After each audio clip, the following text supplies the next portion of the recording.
ना केक, ना पुडिंग और ना ही मिठाई, बल्कि गर्मियों में बनने वाला बहुत ही मज़ेदार सा डिज़र्ट जो मुंह में जाके घुल जाता है।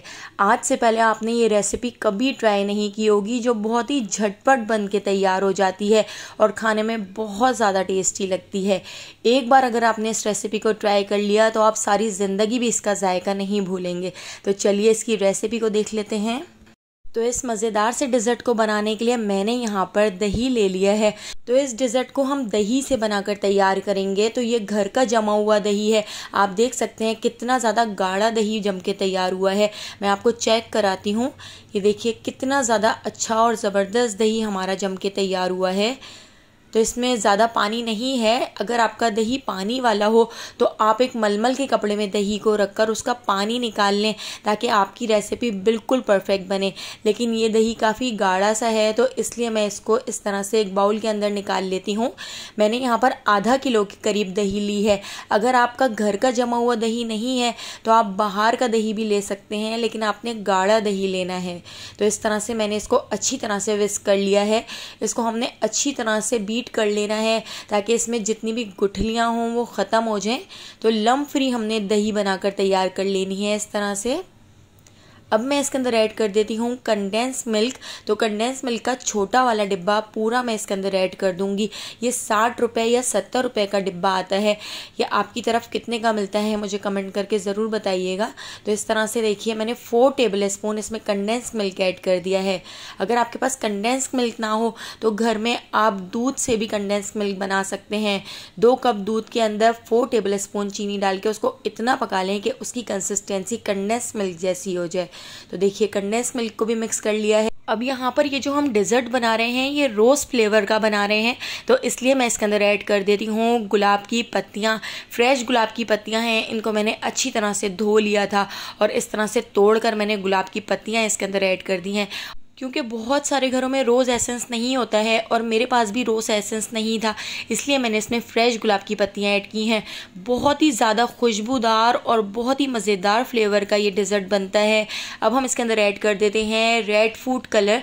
क्योंकि हम रोज़ फ्लेवर का डिज़र्ट बना रहे हैं तो कलर भी बिल्कुल रोज़ जैसा आना चाहिए। तो इस तरह से देखिए मैंने ½ टी स्पून इसमें रेड फूड कलर ऐड कर दिया है और इसको भी हम अच्छी तरह से मिक्स कर लेते हैं।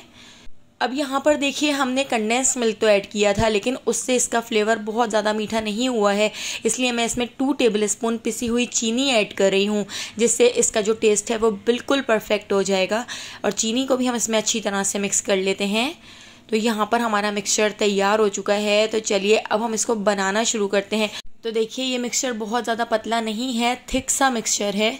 तो अब यहाँ पर मैंने एक छोटे साइज़ की पतीली ले ली है। इसके अंदर मैंने थोड़ा सा ऑयल डालकर पतीली को ऑयल से ग्रीस कर लिया है। अब हमारा जो ये दही का मिक्सचर है हम इसके अंदर डाल देते हैं। तो सारा अच्छी तरह से मिक्सचर साफ़ करके हम इसको ऐड कर लेंगे। इसी पतीली के ढकने से मैं इसको कवर कर देती हूँ। आपके पास इस तरह की पतीली ना हो तो आप कोई भी मोल्ड लेकर उसके ऊपर आप फॉइल पेपर लगा सकते हैं। तो देखिए इस तरह से मैंने अब एक कढ़ाई ले ली है। कढ़ाई के अंदर मैंने 2 गिलास पानी ऐड कर दिया है और मैंने इसके अंदर एक स्टैंड रख दिया है। तो स्टैंड को मैं उल्टा करके रखूँगी ताकि पतीली इसके अंदर अच्छी तरह से फिक्स हो जाए और मैं इसको आसानी से ढक सकूँ।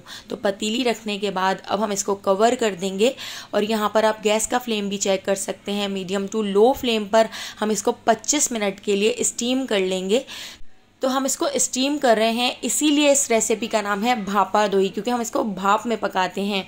तो देखिए 25 मिनट हो चुके हैं, हम इसको चेक कर लेते हैं।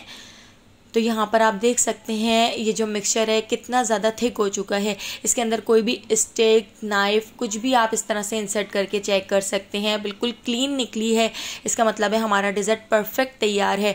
इसको मैं रूम टेम्परेचर पे आने तक काउंटर पे रख देती हूँ। उसके बाद मैंने इसको 6 घंटे के लिए फ्रिज में रख दिया था। तो फ्रिज में रखना ज़रूरी है क्योंकि ये इतना ज़्यादा सॉफ्ट होता है कि ये टूटने लगेगा, इसलिए आपने इसको फ्रिज में ज़रूर रखना है। और उसके बाद फिर हमने इसको डीमोल्ड कर लिया लिया था। इस तरह से देखिए मैंने इसको डीमोल्ड कर लिया था। बहुत ही आसानी से निकल जाता है, बस हल्के हाथ से आपने इसको इस तरह डीमोल्ड करना है, वरना ये टूटने लगेगा क्योंकि बहुत ज़्यादा सॉफ्ट बनता है। गार्निशिंग के लिए थोड़े से रोज़ पेटल डाल दिए हैं और बीच में मैंने बादाम और पिस्ते कट करके डाल दिए हैं। अब मैं आपको इसको कट करके दिखाती हूँ। देखिए कितना ज़्यादा सॉफ्ट, मुंह में घुल जाने वाला डेजर्ट बनकर तैयार हुआ है। ये एक बंगाली डिश है, इसका नाम भापा दोई है, तो एक बार इसको ज़रूर ट्राई कीजिएगा, बहुत ज़्यादा टेस्टी बनती है। तो अगर आपको ये रेसिपी पसंद आई हो, लाइक, शेयर और सब्सक्राइब करना बिल्कुल भी मत भूलिएगा और बेल आइकॉन के नोटिफिकेशन को ज़रूर ऑन कीजिएगा, क्योंकि डेली मैं आपके लिए बहुत ही मज़ेदार सी रेसिपीज़ लेकर आती हूँ। तो उन सारी रेसिपीज़ का नोटिफिकेशन आपको फ़ौरन मिल सकेगा और आप मेरी सारी वीडियोज़ वॉच कर सकेंगे। तो आने वाली वीडियो तक मुझे दीजिए इजाज़त। अल्लाह हाफ़िज़।